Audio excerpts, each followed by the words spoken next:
ಸ್ನೇಹಿತರೆ, M2 ಹೆಲ್ತ್ಗೆ ನಿಮ್ಮೆಲ್ರಿಗೂ ಸ್ವಾಗತ. ನಮ್ಮ ಭಾರತ ಬಿಸಿಲ ನಾಡು. ನಮಗೆ ಸೂರ್ಯನ ಸಪೋರ್ಟ್ ಎಷ್ಟು ಚೆನ್ನಾಗಿದೆ ಅಂದ್ರೆ ಯುರೋಪ್ ಹಾಗೂ ಉತ್ತರ ಅಮೆರಿಕ ದೇಶಗಳಲ್ಲಿನ ಜನರಿಗಿಂತಲೂ ನಾವು ಎಷ್ಟೋ ವಾಸಿ ಅನ್ಸುತ್ತೆ. ಯಾಕಂದ್ರೆ ನಮಗೆ ಸೂರ್ಯನ ಬೆಳಕಿನಿಂದ ಅದ್ಭುತವಾದ ವೈಟಮಿನ್ ಡಿ ಸಿಗುತ್ತೆ. ಈ ವೈಟಮಿನ್ ಡಿಗೋಸ್ಕರ ಯುರೋಪ್, ಕೆನಡಾ ಹಾಗೂ ಅಮೆರಿಕಾದ ಸಾಕಷ್ಟು ಭಾಗಗಳಲ್ಲಿ ಜನ ಸಪ್ಲಿಮೆಂಟ್ಸ್ ಗಳನ್ನ ತೆಗೆದುಕೊಳ್ತಾರೆ.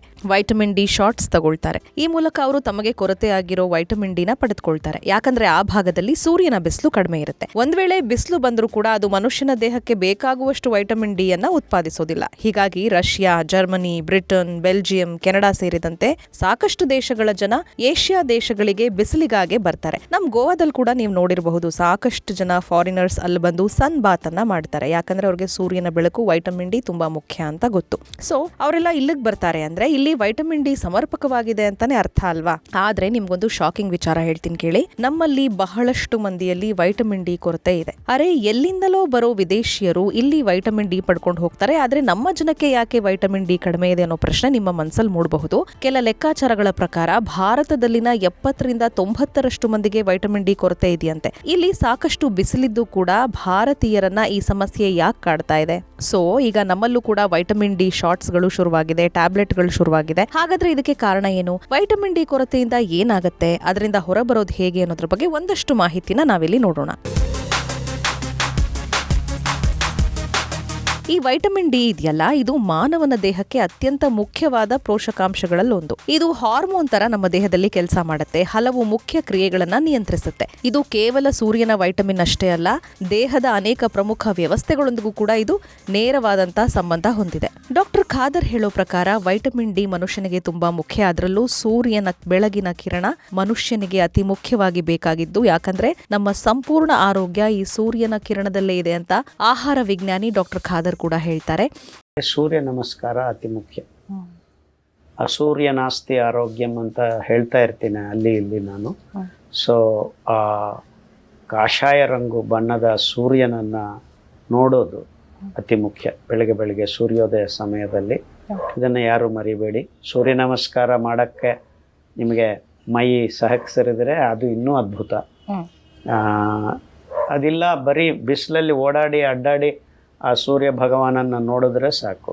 ಅದು ಕಣ್ಣಿನ ಸಮಸ್ಯೆಗೆ ಅಂತ ಅಲ್ಲ, ಎನಿ ಸಮಸ್ಯೆ ನೀವು ನನ್ನನ್ನು ಕೇಳ್ರೆ ಈ ಮಾತು ಹೇಳ್ತೀನಿ.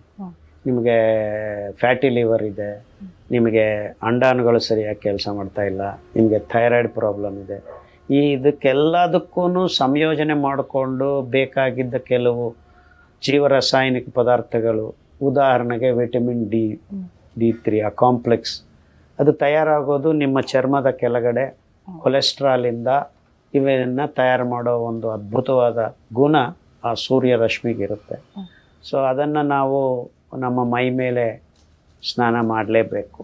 ಸೂರ್ಯೋದಯಕ್ಕೆ ಮುನ್ನನೇ ಎದ್ದುಬಿಟ್ಟು ಒಂದು 10 ನಿಮಿಷಕ್ಕೆ ಮುಂಚೆನೇ ಎದ್ದುಬಿಟ್ಟು ಹೋಗಬೇಕು.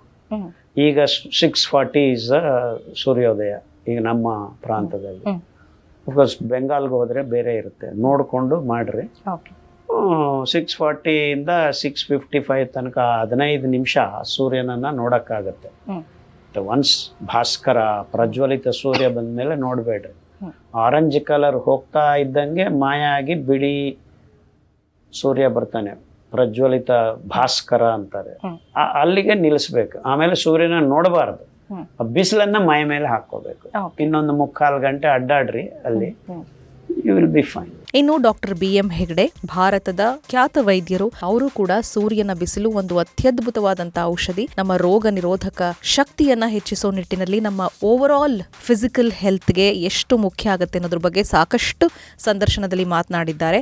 ಪ್ರತಿ ಮನುಷ್ಯನು ಕೂಡ ಸೂರ್ಯನ ಬೆಳಕನ್ನ ತೆಗೆದುಕೊಳ್ಳಲೇಬೇಕು. ಅದರಲ್ಲೂ ಪ್ರಮುಖವಾಗಿ ಬೆಳಗಿನ ಸೂರ್ಯನ ಕಿರಣಗಳು ನಮ್ಮ ಮೈಯನ್ನ ಸೋಕಬೇಕು ಅನ್ನೋದು ಈ ತಜ್ಞ ವೈದ್ಯರೆಲ್ಲರ ಅಭಿಪ್ರಾಯ.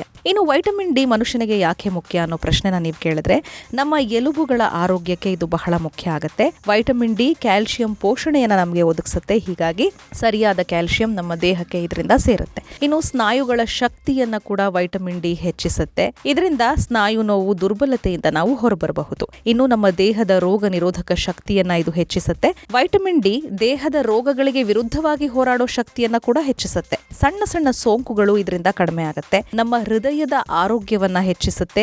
ಹೃದಯದ ಕಾರ್ಯವನ್ನ ಸರಿಯಾಗಿ ನಿರ್ವಹಿಸೋಕೆ ಈ ವೈಟಮಿನ್ ಡಿ ಸಹಾಯ ಮಾಡುತ್ತೆ. ಇದರಿಂದ ಹೃದಯ ಸಂಬಂಧಿತ ಸಮಸ್ಯೆಗಳ ಅಪಾಯ ಕೂಡ ಕಡಿಮೆ ಆಗಬಹುದು. ವೈಟಮಿನ್ ಡಿ ನಮ್ಮ ಮೂಡನ್ನ ನಿಯಂತ್ರಣದಲ್ಲಿಟ್ಕೊಳ್ಳೋದಕ್ಕೆ ಸಹಾಯ ಮಾಡುತ್ತೆ. ವೈಟಮಿನ್ ಡಿ ಏನಾದ್ರೂ ಕಮ್ಮಿ ಆದ್ರೆ ನಮಗೆ ಡಿಪ್ರೆಷನ್, ಆಂಗ್ಸೈಟಿ ಹೀಗೆ ಸಾಕಷ್ಟು ಮೂಡ್ ರಿಲೇಟೆಡ್ ಸಮಸ್ಯೆಗಳು ಕಾಡುತ್ತೆ. ಇನ್ನು ವೈಟಮಿನ್ ಡಿ ರಕ್ತದ ಸಕ್ಕರೆ ಮಟ್ಟವನ್ನ ಕೂಡ ನಿಯಂತ್ರಣದಲ್ಲಿಟ್ಕೊಳ್ಳೋದ್ರಲ್ಲಿ ಪಾತ್ರ ನಿರ್ವಹಿಸುತ್ತೆ. ಡಯಾಬಿಟಿಸ್ ನಿಯಂತ್ರಣಕ್ಕೂ ಇದು ಸಹಾಯ ಮಾಡುತ್ತೆ. ಸೂರ್ಯನ ಬೆಳಕಿನಿಂದ ಏನೆಲ್ಲ ಲಾಭ ನಮ್ಮ ದೇಹಕ್ಕೆ ಇದೆ ಅನ್ನೋದನ್ನ ನೀವು ತಿಳ್ಕೊಂಡ್ರಿ ಅಲ್ವಾ? ಈಗ ಈ ವೈಟಮಿನ್ ಡಿ ಕೊರತೆಯಿಂದ ಏನಾಗುತ್ತೆ ಅನ್ನೋದನ್ನ ನೋಡೋಣ. ನಮ್ಮ ಎಲುಬುಗಳು ದುರ್ಬಲವಾಗುತ್ತೆ. ಯಾಕಂದ್ರೆ ಕ್ಯಾಲ್ಸಿಯಂ ಪೋಷಣೆ ಸಮರ್ಪಕವಾಗಿ ಆಗದೆ ಇರೋ ಕಾರಣಕ್ಕೆ ಎಲುಬುಗಳು ಸಣ್ಣದಾಗ್ತಾ ಹೋಗ್ತವೆ. ಸ್ನಾಯು ನೋವು ಮತ್ತು ದುರ್ಬಲತೆ ಕಾಡುತ್ತೆ. ಸುಸ್ತು ನಮ್ಮಲ್ಲಿ ಹೆಚ್ಚಾಗುತ್ತೆ. ನಮ್ಮ ದೇಹದ ರೋಗ ನಿರೋಧಕ ಶಕ್ತಿ ಕೂಡ ಕಡಿಮೆ ಆಗುತ್ತೆ. ಸಣ್ಣ ಸಣ್ಣ ಕಾಯಿಲೆಗಳು ಹೆಚ್ಚಾಗಿ ನಮ್ಮನ್ನ ಕಾಡುತ್ತೆ. ಮಕ್ಕಳಲ್ಲಿ ರಿಕೆಟ್ಸ್ ಅನ್ನೋ ಸಮಸ್ಯೆ ಕೂಡ ಕಾಣುತ್ತೆ ಈ ವೈಟಮಿನ್ ಡಿ ಡಿಫಿಷಿಯನ್ಸಿಯಿಂದ. ಕೆಲಸದಲ್ಲಿ ಆಸಕ್ತಿ ಇಲ್ಲದೆ ಇರುವುದು, ನಿಮಗೆ ಎನರ್ಜಿ ಇಲ್ಲದೆ ಇರೋದು, ಕೂದಲು ಉದುರುವಿಕೆ, ಹೀಗೆ ಎಲ್ಲಾ ಸಮಸ್ಯೆಗಳ ಮೂಲ ವೈಟಮಿನ್ ಡಿ ಕೊರತೆ ಅಂತ ಹೇಳ್ತಾರೆ. ಹಾಗಾದ್ರೆ ಈ ವೈಟಮಿನ್ ಡಿ ಕೊರತೆಯಿಂದ ಹೊರಬರೋ ಮಾರ್ಗ ಹೇಗೆ? ಬೆಳಗಿನ ಸೂರ್ಯನ ಬೆಳಕು ನಮಗೆ ಅತಿ ಮುಖ್ಯ ಅಂತ ನಾನು ಆಗ್ಲೇ ಹೇಳಿದೆ. ದಿನಕ್ಕೆ ಅಟ್ಲೀಸ್ಟ್ 15-30 ನಿಮಿಷ ನೀವು ಸೂರ್ಯನ ಬೆಳಕಿನಲ್ಲಿ ಇರೋದು ಬಹಳ ಬಹಳ ಸಹಾಯ ಮಾಡುತ್ತೆ ನಿಮ್ಮ ದೇಹದ ಆರೋಗ್ಯವನ್ನ ಕಾಪಾಡಿಕೊಳ್ಳೋ ನಿಟ್ಟಿನಲ್ಲಿ. ಇನ್ನು ಆಹಾರದ ಕಡೆ ಗಮನ ಕೊಡೋದಾದ್ರೆ ಹಾಲು, ಬೆಣ್ಣೆ, ಮೊಸರು, ಮೊಟ್ಟೆ, ಮೀನನ್ನ ನೀವು ಹೆಚ್ಚಾಗಿ ಸೇವಿಸಬೇಕು. ಇನ್ನು ಸಪ್ಲಿಮೆಂಟ್ ಗಳನ್ನ ನೀವು ತಗೋಬೇಕಾದ್ರೆ ವೈದ್ಯರ ಸಲಹೆಯೊಂದಿಗೆ ಮಾತ್ರ ತೆಗೆದುಕೊಳ್ಬೇಕು. ನಿಯಮಿತವಾದ ವ್ಯಾಯಾಮವನ್ನ ಮಾಡಬೇಕು. ಇದು ಒಟ್ಟು ದೇಹದ ಆರೋಗ್ಯವನ್ನ ಉತ್ತಮಗೊಳಿಸುತ್ತೆ. ಇನ್ನು ನೀವು ಗಮನದಲ್ಲಿಡಲೇಬೇಕಾದ ಅಂಶ ಅಂದ್ರೆ ತುಂಬಾ ದಿನಗಳ ಕಾಲ ಈ ಮೇಲಿನ ಸಮಸ್ಯೆಗಳು ಕಂಡು ಬಂದ್ರೆ ರಕ್ತ ಪರೀಕ್ಷೆಯನ್ನ ಮಾಡಿಸ್ಕೊಳ್ಳಿ. ಯಾವುದೇ ಕಾರಣಕ್ಕೂ ಸ್ವಯಂ ಔಷಧಿಯನ್ನ ಸೇವನೆ ಮಾಡಬೇಡಿ. ಇನ್ ಕೇಸ್ ವೈಟಮಿನ್ ಡಿ ಕಮ್ಮಿ ಇದ್ರೆ ವೈದ್ಯರ ಹತ್ರ ನೀವು ಸಲಹೆನ ಪಡ್ಕೊಂಡು ಅದಕ್ಕೆ ಸಂಬಂಧಪಟ್ಟಂತ ಮೆಡಿಸಿನ್ ನ ತಗೊಳ್ಬಹುದು. ಆದ್ರೆ ಸೂರ್ಯನ ಕಿರಣಗಳಿಗೆ ಮೈಯೊಡ್ಡೋದನ್ನ ಮಾತ್ರ ಮರಿಬೇಡಿ. ಬಹಳಷ್ಟು ಜನ ಇವತ್ತು ಖಾಸಗಿ ಕಂಪನಿಗಳಲ್ಲಿ ಐಟಿಯಲ್ಲಿ ಕೆಲಸ ಮಾಡೋರು ಆದಷ್ಟು ಎಸಿಯಲ್ಲೇ ಕುಳಿತುಕೊಳ್ಳೋದ್ರಿಂದ ಸೂರ್ಯನ ಬಿಸಿಲು ಅವ್ರಿಗೂ ಕೂಡ ತಾಗ್ತಾ ಇಲ್ಲ. ಹೀಗಾಗಿ ನಾವು 100 ಜನರಲ್ಲಿ ಟೆಸ್ಟ್ ಮಾಡಿಸಿದ್ರೆ 90 ಜನಕ್ಕೆ ವೈಟಮಿನ್ ಡಿ ಡಿಫಿಷಿಯನ್ಸಿ ಅಂತ ರಿಸಲ್ಟ್ ಬರ್ತಾ ಇದೆ ಇಂದಿನ ದಿನಗಳಲ್ಲಿ. ಹೀಗಾಗಿ ಸೂರ್ಯನ ಕಿರಣವನ್ನ ಯಾವುದೇ ಕಾರಣಕ್ಕೂ ನೆಗ್ಲೆಕ್ಟ್ ಮಾಡೋದಕ್ಕೆ ಹೋಗಬೇಡಿ.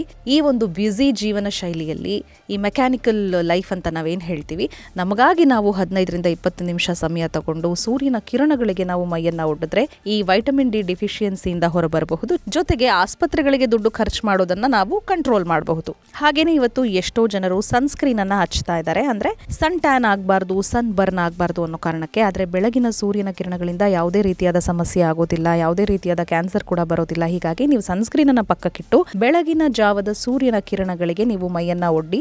ಬೆಳಗ್ಗೆ 6-8 ಗಂಟೆಯೊಳಗಿನ ಸೂರ್ಯ ಕಿರಣ ಅಥವಾ ಸಂಜೆ ಕೂಡ ನಡೆಯುತ್ತೆ.